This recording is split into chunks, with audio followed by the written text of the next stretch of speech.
Today we're going to show you how to install wireless keypads on both sides of your gate.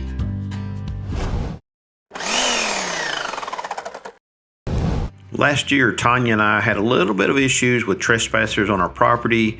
I had some kids messing around, so we wanted to put up a fence, and we put a nice wood fence along the whole front of our property, and then we put up two metal gates.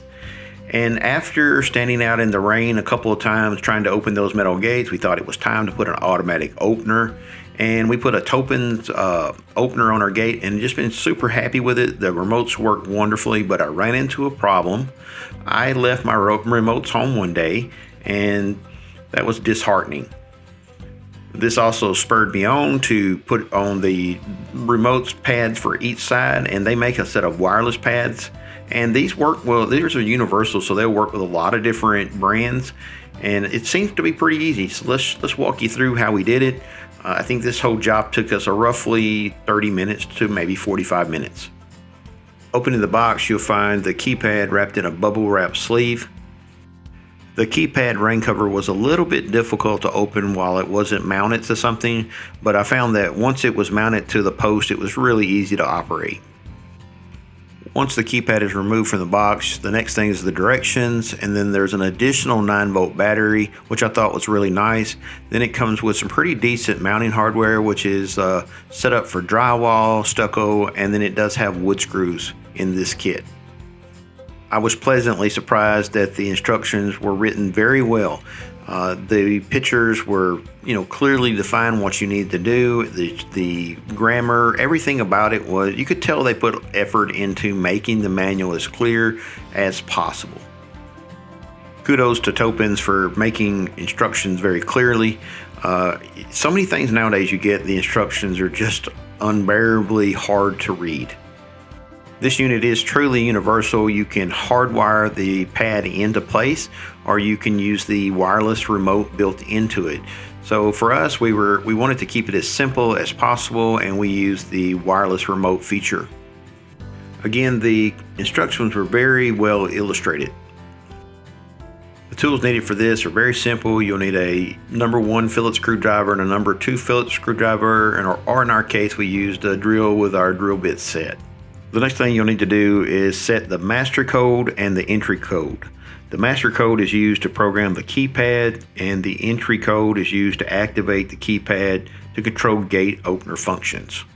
It sounds like I just read that. You're absolutely correct. There's 2 types of entry code for this unit. You can use a permanent code for your family members and yourself, and then there's a temporary entry code that you can set a number of times. So for example, if you have a UPS guy coming, you can go out and set up a code for it to open the gate 2 times, 1 to go in and 1 to go out. The fact that I understood these directions so easily makes you understand how well they're written. I'll give you full leadway to take that however you want to. The master code was clearly written in the directions, but somehow I managed to overlook it. To save you guys the trouble, the master code from the factory, the default code is 9999.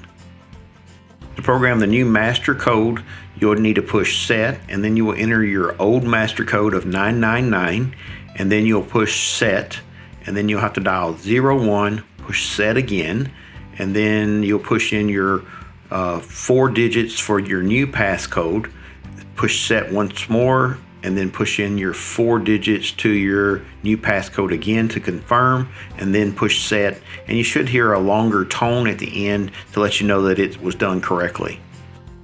For security purposes, we went through the motions here and we used bogus numbers, and then after the install was done, we reset it to our permanent numbers, but we just wanted you to see us actually punching in the numbers.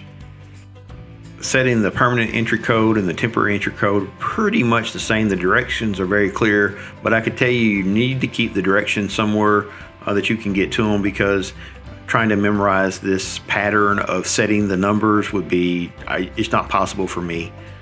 I recommend taking a picture of the keypad instruction page and possibly saving that to your phone as a picture, or in my case, I saved it to the cloud for future use. The first thing you're going to do to get this installation started is remove the small screw at the base of the remote keypad. Now the screw is small, very small. It's a number 1 Phillips, And I'm telling you right now, make sure that you know where you put it. It took us a little bit to find the screw after I got distracted. Once you get to the gate, you'll be very tempted to just go ahead and mount the keypads to the wall, but I would recommend that you do what I did here, and I went ahead and opened my gate controller up so that I could program the keypads. This case, in the rare occasion that you might get a bad remote, you don't have to take it all apart again. In my case, both remotes work perfectly, so you can put your mind pretty much at ease there, but it's just a good rule of thumb. Now we're going to program the remote to our gate, and this is where it gets a little bit difficult. There's a little small button, you push it, and then you'll see the LED light up on top. That lets you know that your unit is ready to receive the code. It was a little bit confusing to me at this point, but let me break it down to you. It was really just way over simple. Once the LED light is lit on your receiver, the next thing you do is pretty simple. The instruction at this point get a little hazy. You just push the 4-digit code that you want to be your permanent passcode, and then push the A button twice in 2 seconds, and then be still, leave it alone. I kept waiting for something to happen. It takes a few seconds for the transmitter to send to the receiver and program, and then the light will go off. But I ended up being hasty, and it took me like 3 times to set this. Again, just press the button for your receiver to take the code, then type in your 4-digit permanent passcode or entry code, and then press the A button twice, leave it alone for a few seconds, probably 3 to 5 seconds, and then your remote is been programmed. I made this entirely too difficult. Defending myself just a little bit, the instructions are a bit hazy here, and they say something like hold on for a moment instead of saying wait 3 to 5 seconds. I didn't really understood if they meant hold the button on for a moment, or is very vague in the instructions. My next fumble was just opening the gate.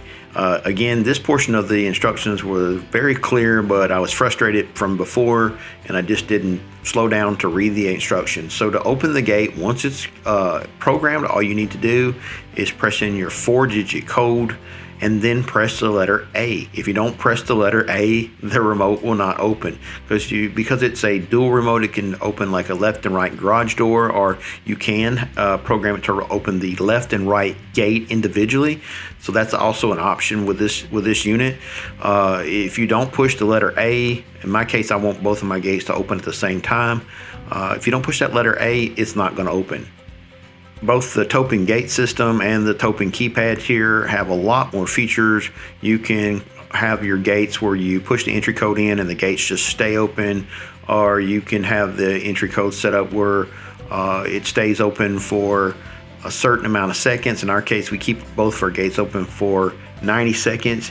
You can have the keypad set up where you can open the left gate or the right gate, if depending on how you program your gate. So there's a lot more functionality here than I'm going over, and it just depends on how complicated your gate setup. But this should give you a general overview of how to open the gates.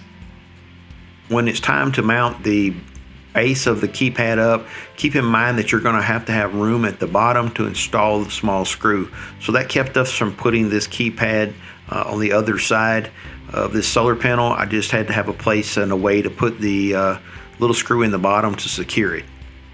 Something to think about before you mount this keypad is that you got to be able to put a little screwdriver to screw the bottom mount screw back in.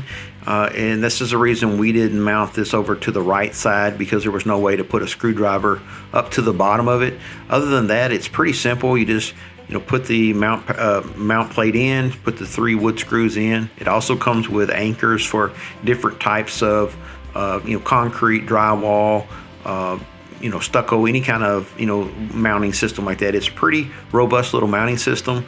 So again, it's just 3 screws, and that is that. Honestly, at this point, I was very excited. I could see the end of the project, and it was a lot less dramatic than I thought it was going to be.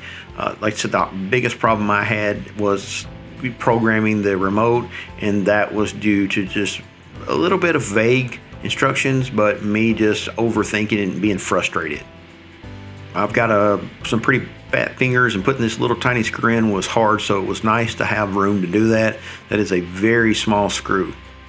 So now it's time to check it out again. Punch in my codes, press the A button. You have to push the A or B depending on how you have it set up, and sure enough, it worked perfectly. So then it was on to the other side to install the final remote on the driver's side of the gate.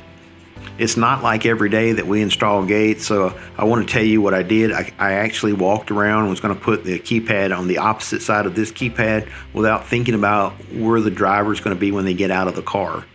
I quickly caught that, and then we moved it to the other side and installed the other keypad. And now we can come up, and if we leave our keys or we have a family member come up, we can just say give them the gate code and they can come in. I hope this helps with the keypad installation. If you have any questions or comments, leave them in the comments section of the video. Thank you. Peace out.